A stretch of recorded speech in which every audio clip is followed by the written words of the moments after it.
What's cracking, Seattle hockey fans? Erica Lindsay Ayala, your host of Locked On Kraken, and we've got another squadcast for you. We are going to preview tonight's game as the Seattle Kraken close out their first ever road trip in the Prue Center, the Rock, against the New Jersey Devils. So we've got a nice squadcast for you. We're going to talk about what to expect in this matchup, what we see on the BetOnline.ag odds, and I don't know if you knew this, but our very own Locked On Devils host has a connection to the voice, Everett Fitzhugh. So we're going to talk about all that and more on this episode of Locked on Kraken.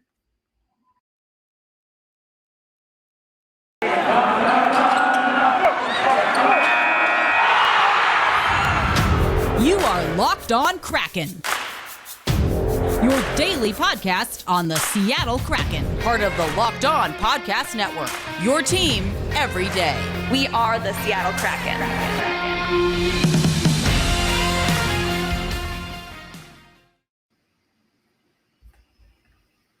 Hey, Kraken hockey fans. Again, this is your host, Erica Lindsay Ayala. We want to thank you for making Locked On Kraken your first listen as part of all of your daily Seattle Kraken hockey coverage. Again, we have a fun squad cast coming up, but I want to remind you that today's episode is sponsored by and brought to you by RockAuto.com. Amazing selection, reliably low prices, all the parts your car will ever need. But right now, I'm going to let you know what you need as we get ready for a puck drop. It's another Seattle Kraken game day.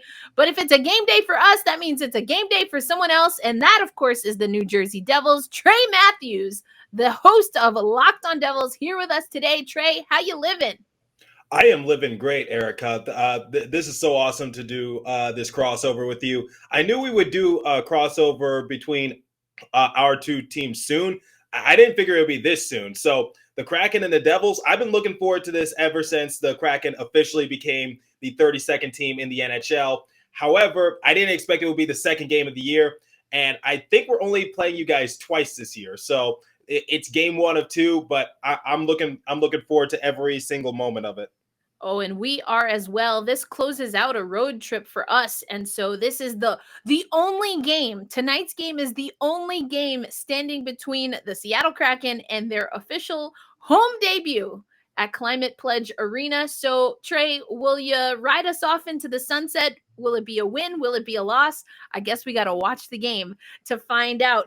But, Trey, we're going to start with you because we can't do a head-to-head because these two teams have never played each other. Not in the preseason, not last season, in the Mass Mutual East. So, we've got, we're going to go to you as the expert here. So why don't we start with this? We know that the Devils finished 19-30, 7th overall in, again, the Mass Mutual East. And for those who may not be familiar with COVID, there were essentially kind of like little pockets where the same teams were playing each other, which is very different from what we will see this year with the National Hockey League. So why don't we just start there, Trey? Give us an overview of what the New Jersey Devils went through with kind of this hybrid season and how you think you'll come out of that into the 2021-22 season. So I tried to keep my expectations quite modest last season for the New Jersey Devils. I knew we wouldn't really make the playoffs. I felt like we could be like a dark horse team in the Mass Mutual East Division. Unfortunately, did not come into fruition. We got off to a pretty decent start. So Mackenzie Blackwood started really well the first 3 or so games. And unfortunately, he had to go onto the COVID protocol list because he got hit with COVID hard. And then Scott Wedgwood had to step up and take over. The thing about Scott Wedgwood is that he did pretty decent to start off, especially I don't think he was prepared to be the starting netminder for us for a number of games because he was originally just brought on to be the third string goalie. But Corey Crawford abruptly retired. We were still looking for a backup goalie. We thought we had the answer with Aaron Dell. That didn't work out too well. So Scott Wedgwood was thrusted into a role that he was not prepared for. But, he held his ground fairly decently to begin the year. And I even wrote about it when I was still working with the hockey writers at the time. But, for the New Jersey Devils, I think the thing that we struggled with was consistency because I don't know if you remember this or not, but I believe in late January or early February, we actually had to go into a 2-week hiatus because 95% of our team either had COVID or was in close proximity with someone who had COVID. So that really derailed us. We were like the Buffalo Sabres and we were like the Dallas Stars, and I'm sure a few other teams that were hit with COVID, which was they just could never regain composure after going into that hiatus. And that really puts your back against the walls, because here you are having to face these teams who were, playing essentially, when you had nothing to do. You couldn't practice. You obviously couldn't play in games. You couldn't have meetings. You couldn't have film rooms. So, for the Devils, that's where it really started to go downhill for us. We got off to a pretty good start after our hiatus. Like, we beat the Bruins, we beat the Rangers. Those were considered upset wins. Unfortunately, at one point during the year, we lost like 10 or 11 games in a row. In fact, I named my show Locked On Devils. seriously, because it was getting that bad. And quite honestly, I kind of, going back to what you said, saying we had to play in these sort of little pockets where we're playing the same teams over and over and over again. I got tired of just repeating the same thing each and every day. It was the same damn thing about just like, oh, we got to keep an eye on this player. Wait, we played this team last week. Like, I literally am repeating myself. But now here we are facing a team that we have not played this year. But then again, we haven't played you guys ever, the Seattle Kraken. So I'm really looking forward to it. I'm looking forward to seeing our guy Nathan Bastian. I've been really looking forward to this matchup, and regardless of the hype or whatever surrounds you guys, I'm actually looking forward to seeing your guys' team, because I just love it when a new team comes into the NHL, or when a new team comes into a new sport in general, because it's just like, it's a new team. We've never seen anything like this before, and I'm looking forward to just seeing the collaboration of what the Kraken could do. Obviously, you mentioned at the top of the show, my mentor, Everett Fitzhugh. He's the first African-American play-by-play announcer, and he's obviously their radio play-by-play announcer guy. He's been a great mentor towards me. We got something in the works later on, but we'll talk about that later on in the show. But I'm really looking forward to this matchup. This is a game I have circled on. I love it. Trey, you gave us so much right there. There's 3 things that I want to pull out, including, let's start with the tease, because we are going to get to Everett Fitzhugh and you a little bit later on in the show. So don't want to miss that, folks. But there's 2 things that you mentioned that I thought were really interesting. One is about the teams that were shut down. So the Seattle Kraken, we this season have already had players go through COVID protocol. So that's different than what you talked about just a minute ago, where entire teams, and we saw this happen with, I believe it was Montreal got hit pretty hard too, or Vancouver, either way. But you talked about it. It's not just that they're not playing games and that they're not practicing. There's no I don't know how many people have really thought about that and internalized how that massively can impact a season, or just like a lifestyle, a day-to-day. So that's one thing. Another thing that you mentioned that I absolutely love is, of course, like, now you get something new. Not just will you be able to see other teams throughout the league, but Trey, you mentioned that there's a new kid on the block. That would be us. Coming up next, we're going to get into what to expect tonight, Trey. We're going to get this game. First time the Seattle Kraken are headed to The Rock, the Prudential Center in Newark, New Jersey. I will actually be covering the game in New Jersey, so I'm really excited about that. And we're going to get into what we think is going to happen. But first, let's talk about BetOnline.ag. We're going to go over the odds that we have for both of our teams throughout the season, but BetOnline.ag, of course, is a longtime sponsor here. And right now, BetOnline, with their new interface, their new website, is really jam-packed and focused on football season, and basketball's coming around the corner as well. So we want you to head over, use your, whatever you got, your laptop, your tablet, your desktop, and use promo code Locked On, and that will give you 50% on your a 50% welcome bonus on your first deposit. But Trey, BetOnline's been holding us down here at Locked On. So we definitely in a minute are going to get into those odds, but we want to remind everyone, of course, that BetOnline is the fastest and easiest way to bet on all of your favorite sports. BetOnline is where the game starts. So once you have all your props, all the odds, everything that you need to make your bets on the game, then you got to make sure, Trey, that you have a way to watch it. And we have another sponsor, and that's DirecTV Stream, that wants you to help get your TV together. Trey, have you been there before? Like, you got one device on this game, you got something else over here. You're trying to take notes for the next time you're acting play by play. I mean, how big is this that DirecTV Stream is going to give us a one place to get all of our TV together? If you're trying to cut the cable, I suggest getting it. Like, seriously, like, it's a lifesaver. Like Erica said, I can't tell you the amount of times where I just want to catch up on my show in between intermissions when I'm calling a game, and DirecTV is right there with me to help me out. I love it. So Absolutely. take Erica's word, and if you don't believe her, believe me. There it is. There it is. You've got two people vouching, because it's all about getting rid of the clutter, getting rid of the confusion, and getting your TV together.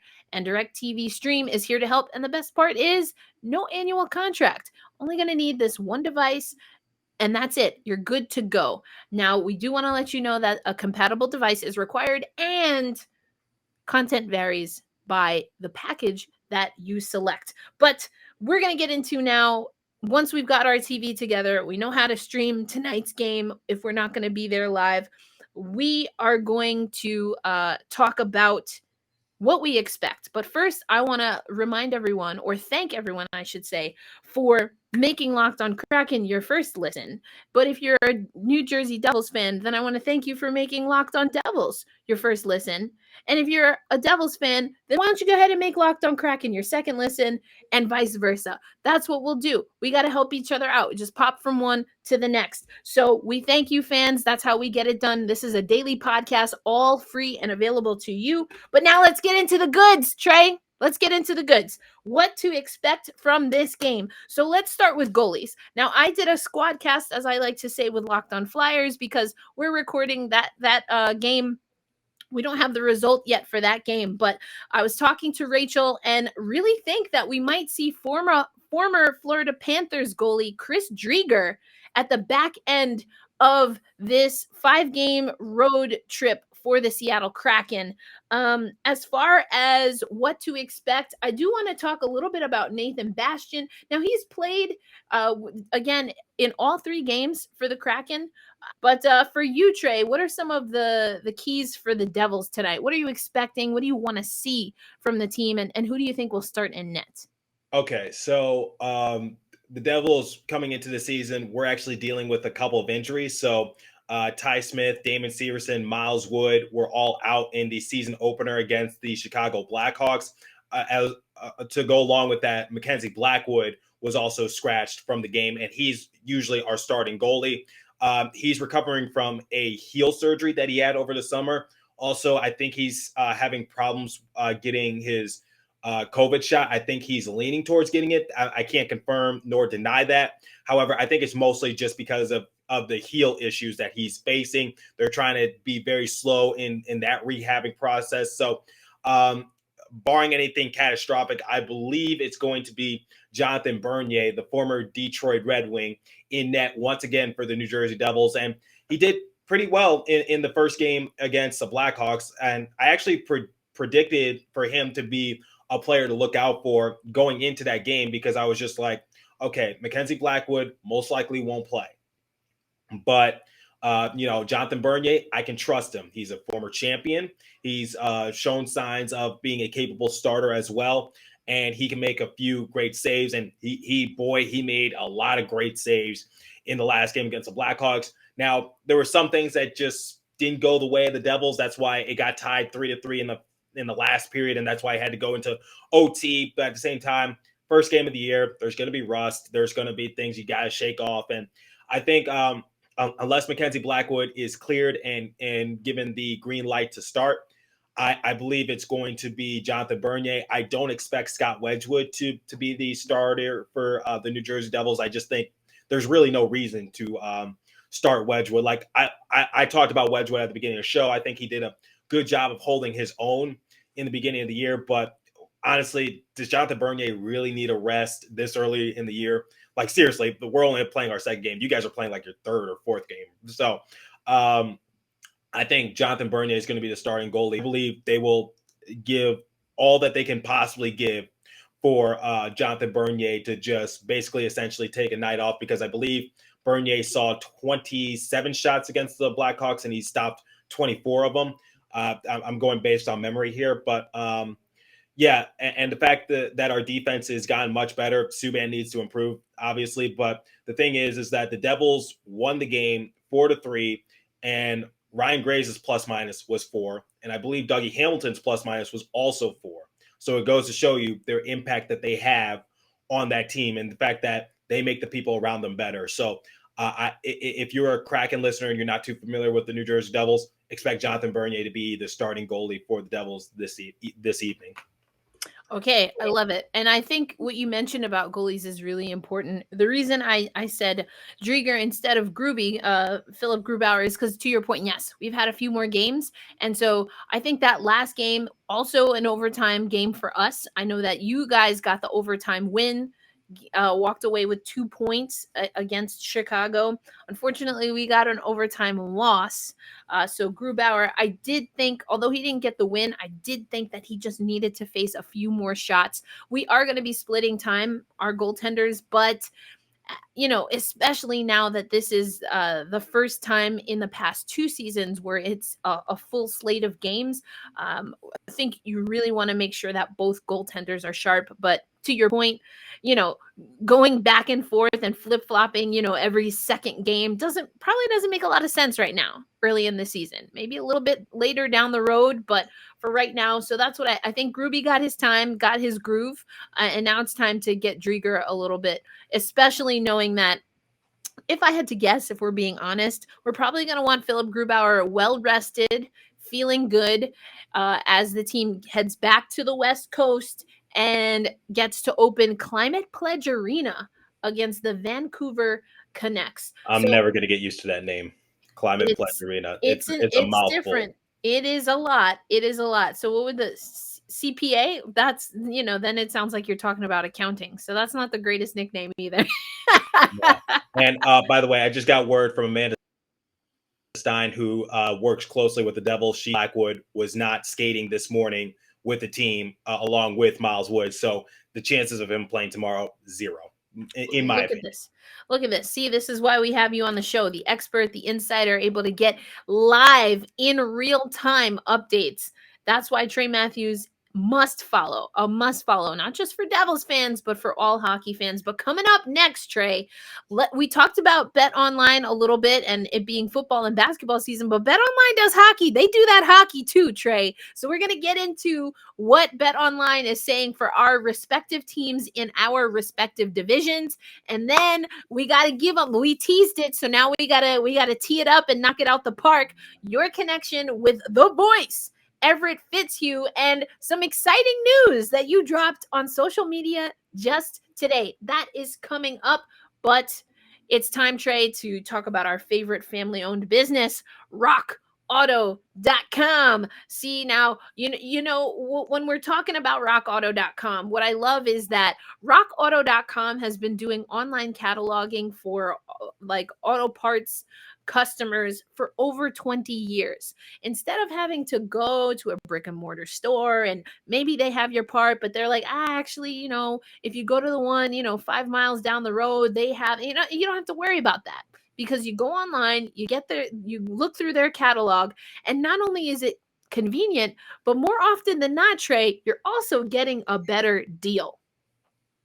That is true. So I needed some parts for my car because my car had some brake part damage, and that could be very expensive to fix. My headlight needed to get cleaned, and you know what? My car is old. I drive a 2003 Honda Accord, but you know what? I rely on RockAuto.com to give me all the parts I need at a very reasonable price. I love it. And we know that's because it's an amazing selection. We already talked about it. It's reliably low prices. All the parts your car, I used to drive a Honda Accord too, so all the parts your car will ever need, and that's at rockauto.com. Make sure when you go to rockauto.com that you type in Locked On in their How Did You Hear About Us box so that they know we sent you.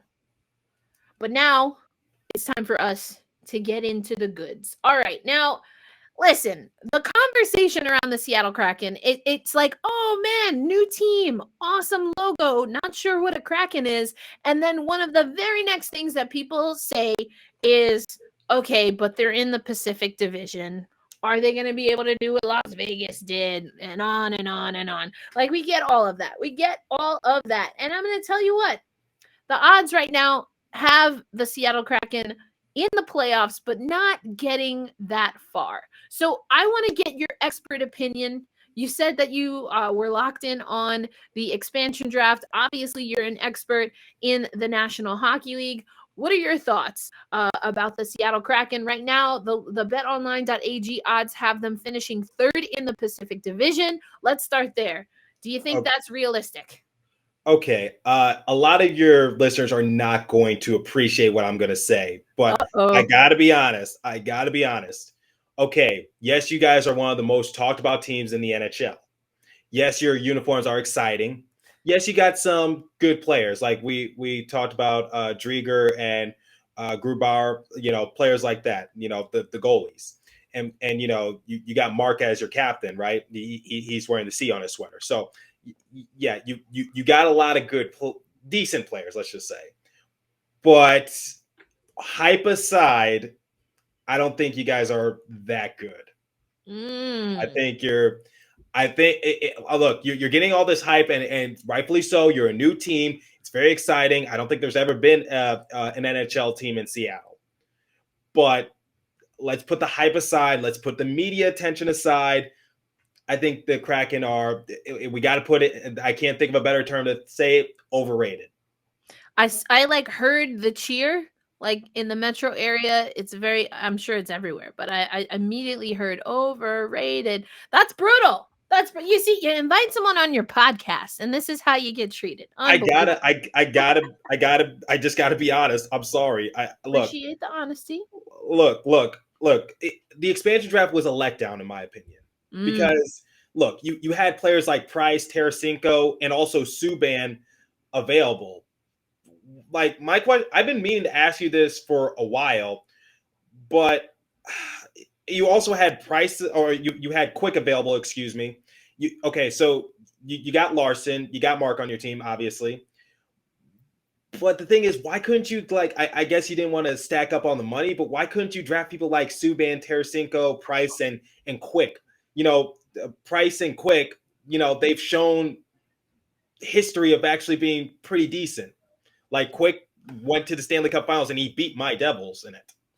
Just saying, like and on the other side of the net was probably the best goalie to ever play the sport of hockey, Marty Brodeur. And then Tarasenko, I guess the injuries are kind of a question mark, and I guess that's why you didn't really want to take him, and money issues, like I said. And Subban, he could give you so much press. And I feel like he's a diamond in the rough, quite honestly. Because right now, for where we have Subban, we have him in our bottom four defensemen. Just because we were able to get Dougie Hamilton, we were able to get Ryan Graves, Ty Smith is on the come up, Damon Severson is one of our, one of our leaders. But my thing is just like, you could have done so much better in the expansion draft. What happened? Well, I mean, that's one way of looking at it, right? But also, you got to remember the last two seasons are outliers. You got to remember that as far as price, the price for Price was a big deal. But what I will say is that the Seattle Kraken built for the type of character and, if you will, the avatar that they wanted in their organization. And they hedged their bets on that versus, some of the over analyzing or, things of that nature. Will it work? Who the heck knows? That's why we play the games. I said it earlier. Will it work? Who knows? That's why we play the games. I'm not a draft expert, as you know from when I was on your show. I was like, I'm not doing this. I gotta see the guys on the ice. I gotta see them on the ice. I think I remember that show because I gave you the list of players I'm willing to expose and people that I want to keep. And one of those things was I wanted to keep Nathan Bastian. Yep, and we're going to talk about him. And I think you were going to bring him up in a moment. because I felt like Nathan Bastian led our team in hits last year, and he was second amongst rookies in that category. I felt as though if we expose Nathan Bastian, then the Seattle Kraken are going to see that and they're going to pick him up because they see a young, rough guy who has potential. Because he was able to be on the most consistent line for the Devils last season, along with Mikey McLeod and Miles Wood, because that line towards the end of the season was playing as much as the second line. Because, like I said, the most consistent, they were nicknamed the BMW line by the fan base. I call them just the energy line because that's just the typical hockey terminology. That at first they didn't play the biggest amount of minutes, but once they showed their impact, they showed that they were legit. Miles Wood is a great leader. If he was having a career year, his numbers would have been way higher had he just played in more than 56 games. But like I said, nothing he could do in that case just because of how the season was. And then Mikey McLeod led he was also tops on our team in hits and was also doing well in the face-off percentage. And then Nathan Bastian was kind of my favorite out of them. Now, people are saying, why are you so strung up on a bottom six player? But I'm just like, I see potential in that guy. Like how Yanni Kuokkanen began the season on the bottom six, but now he's on our top line or, second line. I think he should be on the top, but along with Jack Hughes and Igor Sharangovich. But we talked about it. Let's talk about the voice, Everett Fitzhugh, who's been a lot more than just a voice, though, for the Seattle Kraken. He has been one of the premier faces of the organization leading up to us actually having players, which I love. I know we talked about it last time I was on your show. I'm all about hashtag Team More Melanin and diversifying the sport. And Everett has done a fantastic job and has definitely cut his teeth through hockey. But talk a little bit about your mentorship or the mentorship relationship that you have with Everett Fitzhugh, and how has that inspired you and led you to hone your own craft as a play-by-play announcer? So I'm a play-by-play announcer for a lot of our college hockey programs here at Adrian College. I got my first main start doing it for the ACHA Women's D1 program here, but now I've just expanded it to a lot of other teams on this campus as well. And I first started working as a play-by-play announcer fall of 2019. I continued to do it until the pandemic hit and we all had to be sent home. It was always in the back of my mind that there can't be too many Black hockey play-by-play announcers. But at the same time, I didn't really think too much of it. Like I said, it was in the back of my head. I was more focused on just calling the hockey games. But I decided, over the summer, do more research, see see if there's anyone like me, because you can form a relationship. And I saw Everett Fitzhugh. This was before he actually became the voice of the Seattle Kraken. So I caught him at the right possible time because he was still doing, work for the Cyclones, which is an AHL team.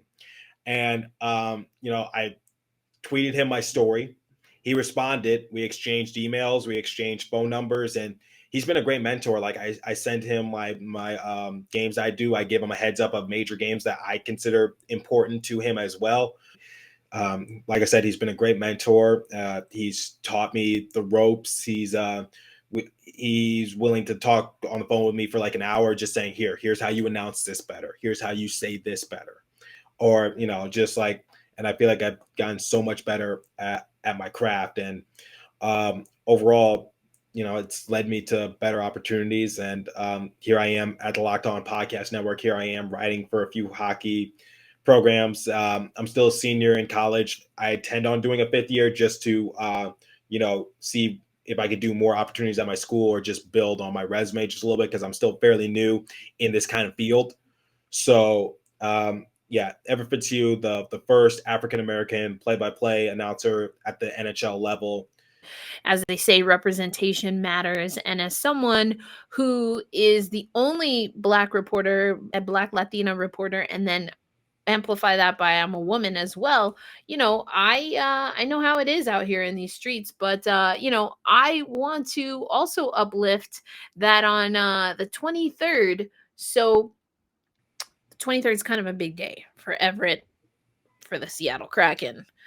But if Kraken fans listening want to just, get rid of some of those nerves and slide right on into some hockey before the big game, the historic game, they should listen to you as you are going to be the play-by-play voice for the Premier Hockey Federation. We had Ty Taminia, the commissioner, Ty Taminia, on the show. Now, I have called games in what was formerly the NWHL, now the PHF, but you will be calling a preseason game for the Buffalo Beauts as they take on the Adrian College women's hockey team. Now, there used to be the Adrian trio that played for the Buffalo Beauts. You still have some of those players from Adrian and the local colleges, as you mentioned. There's a lot of them up where you are, right in the Buffalo area. I love it. And so we're just going to make sure that folks know how to catch this game. Again, it is an exhibition game. It's still preseason for the PHF. They will officially get started the first weekend of November. But this is the Buffalo Beauts against the Adrian College women's hockey team. That's Saturday, October 23rd.